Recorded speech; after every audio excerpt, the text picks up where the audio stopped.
added 4 grafts to this plumeria tree last year using 3 different grafting techniques. I wanted to show everyone the result of each of the techniques. So these first 2 branches here were grafted using the Splice grafting technique. And in this technique, the graft union is a diagonal. So basically you cut a diagonal piece off of the rootstock and the scion and then bind them along the diagonal. So you can see the graft union is healed pretty well. The scar is fairly minimal.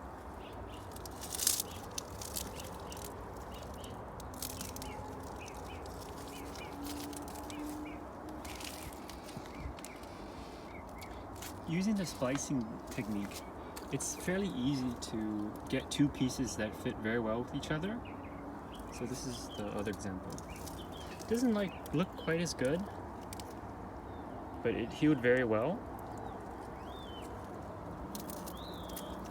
So one of the challenges with this technique is that it's harder to keep the graft in place or the scion in place.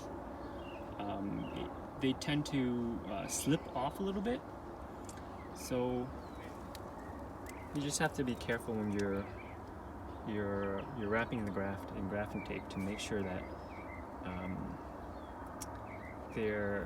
the ends are matching and that they don't move around after you're done.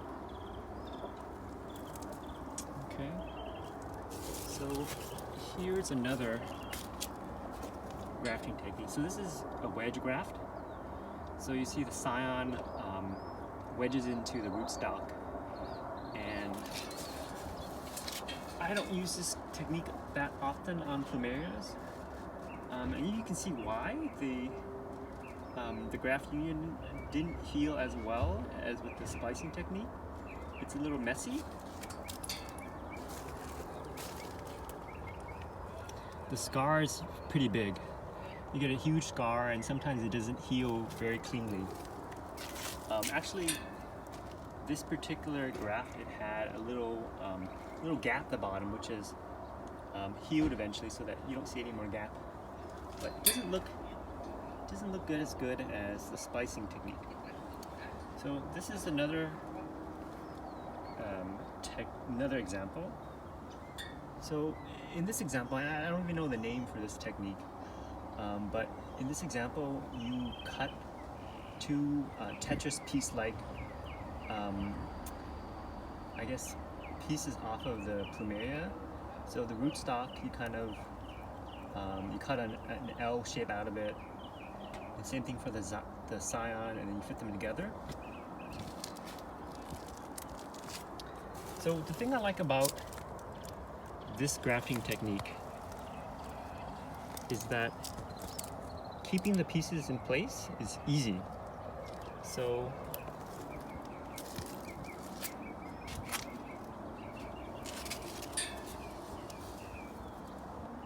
the scion sits on top of the rootstock, and it makes binding the graft simple.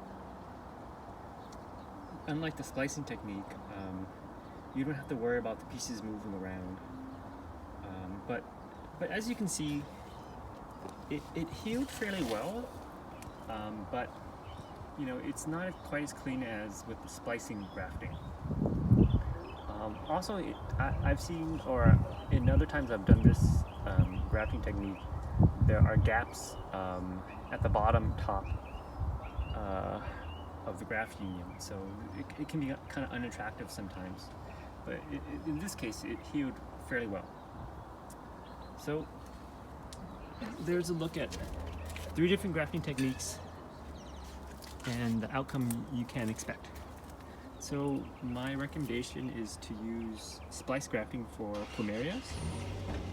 Although in some cases it won't quite work. So when you're grafting onto vertical branches, splice grafting is fairly easy. But if the branch were horizontal, it'd be really challenging to keep the scion in place. And so if you had a horizontal branch, you'd probably go with